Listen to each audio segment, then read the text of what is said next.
Hi children, good morning to one and all. This is Sudharan. Today we are going to see the topic is matter around us.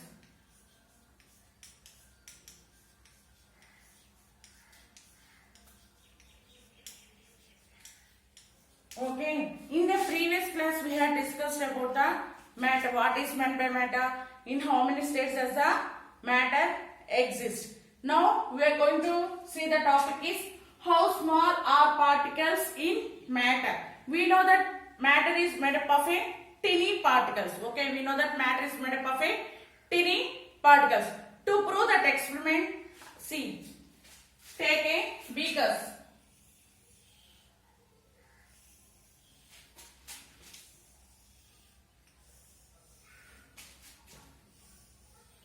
Okay, take 4 beakers. In this beaker, 100 ml of water with 2 crystals of KMnO4. KMnO4 is nothing but a potassium permanganate, which is in pink color. Okay, the water changes to pink color. The water changes to pink color. From this 100 ml, take 10 ml of water and add it to 90 ml of water is here. Add it to this beaker. Okay. What is the color of the water changes? The color of the water changes to a pink color. The color of the water changes to a pink color. Again take here 10 ml. Okay. And add it to this beaker. Again here 90 ml of water is there. If you added this 10 ml of water to this beaker, what will happen? It also turns to pink color. Again take 10 ml of water from this beaker and add to this. It also changes to a pink color. It also changes to a pink color. Okay. If you add 10 ml, what will happen? It also changes to a pink color. Again take 10 ml from this beaker and add to this beaker. Okay. What will happen? It also changes to a pink color. Okay. See, here the potassium permanganate is in pink color. So, in this 100 ml, I added 2 crystals of a potassium permanganate. What will happen to this water? The water color will change. I take 10 ml from this beaker and added to 90 ml of this water. Okay. You know that water is colorless. If I added a KMnO4 solution to this water, what will happen? It changes to a pink color. Later, I take another 10 ml from this beaker and add it to this color, water. It also changes. In the same way, like that. But here, the intensity of the color will change. The intensity, okay, of the color means, in the first beaker, it is in a thick pink color. Go on means, the color changes to a light pink color. But the 2 crystals of the potassium permanganate we have taken. How much teeny particles are present means, see how the color has same, only we taken 2 crystals, but the color is getting pink only, no color changes occur. Okay, but the intensity of the color is changed. So from this experiment we say that how small are the particles. Okay, how small are the particles. Okay, since I had taken only 2 crystals of the potassium, if you observe it, not only if you take a KMnO4, you can repeat this experiment, copper sulfate or the turmeric powder which is available at your home, or a blue color, no, you know that Ujala blue like is there, no, you take just same and you conduct this experiment at your home. You can understand how small are the particles. If you take a Ujala in 1 beaker with a 100 ml water, you take another 4 beakers and add this 10 ml solution to one of them. You can observe the blue color in each beaker, but only the change is thickness. Okay, intensity of the color will change, but blue color will came until if you not only for this, you can repeat it for 7 times or 8 times, 7 beakers or 8 beakers. The intensity of the color is only changed, but the color appears is only blue. By we can know that in these 2 crystals, I have taken only 2 crystals of potassium permanganate, but those 2 crystals contains very small Okay, very teeny particles. Okay, it contains only very small teeny particles.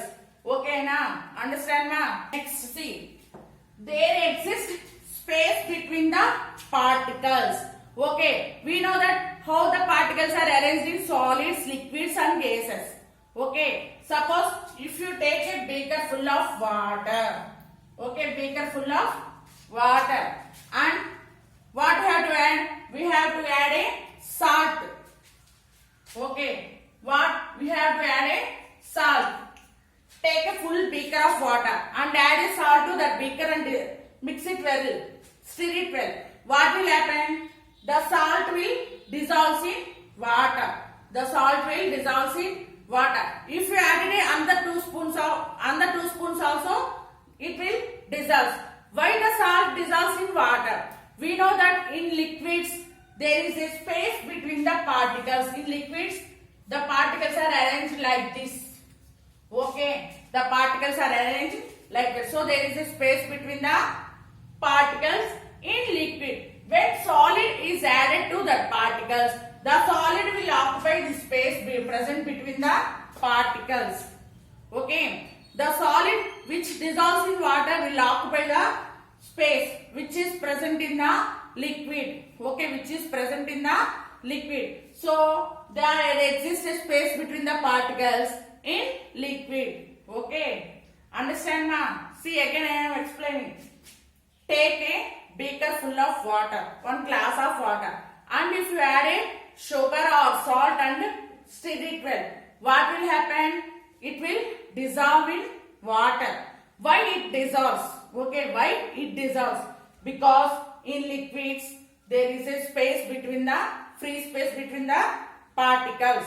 Okay, there is a free space between the particles.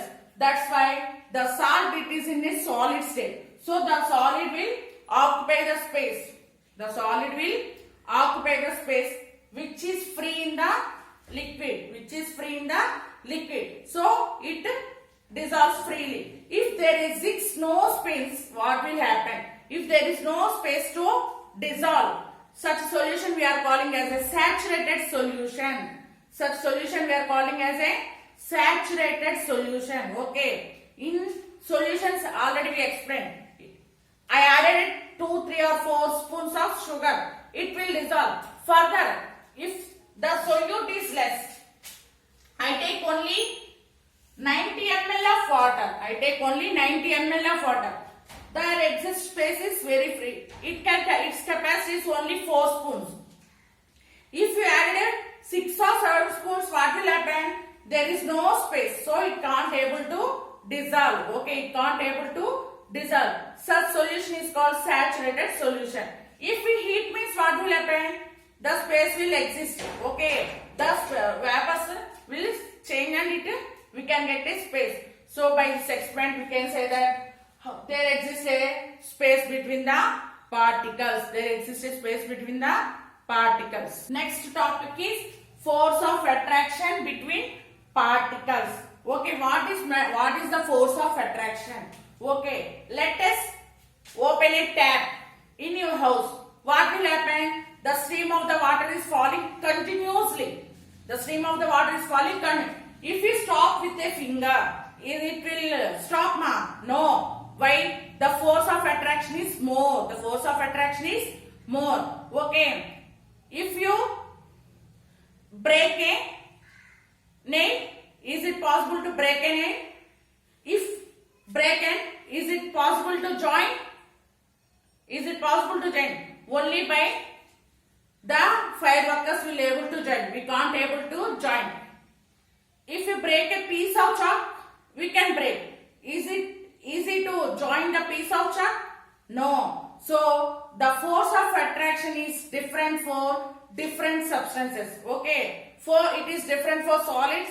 It is different for liquids. It is different for gases.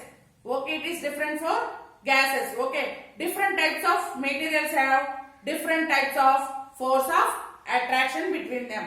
Okay. Next. How diffusion takes place. How diffusion takes place.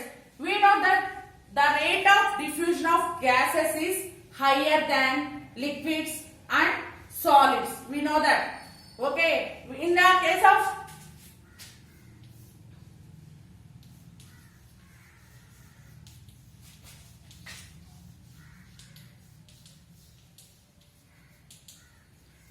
we know that the rate of diffusion of gases is higher. How? In gases, I explained. Take one agarbatti and light it and kept in a corner, means what will happen? The fragments will come fastly. Okay. Whereas in gas solids, it is not possible. In liquids, it takes some time. Okay. Why it is fast? The rate of diffusion of gases is high. In gases, there is a free space. Okay. The particles will move very fastly. See ma. In solids, the particles are arranged very closely.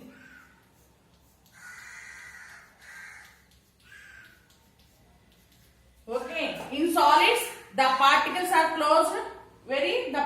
very close. Whereas in liquids, there is a space between the particles. There is a space between the particles in liquids. Whereas in gases, they are very free. In gases, the particles are very free. So, here the rate of diffusion of gases is very high because they can freely move from one place to another place.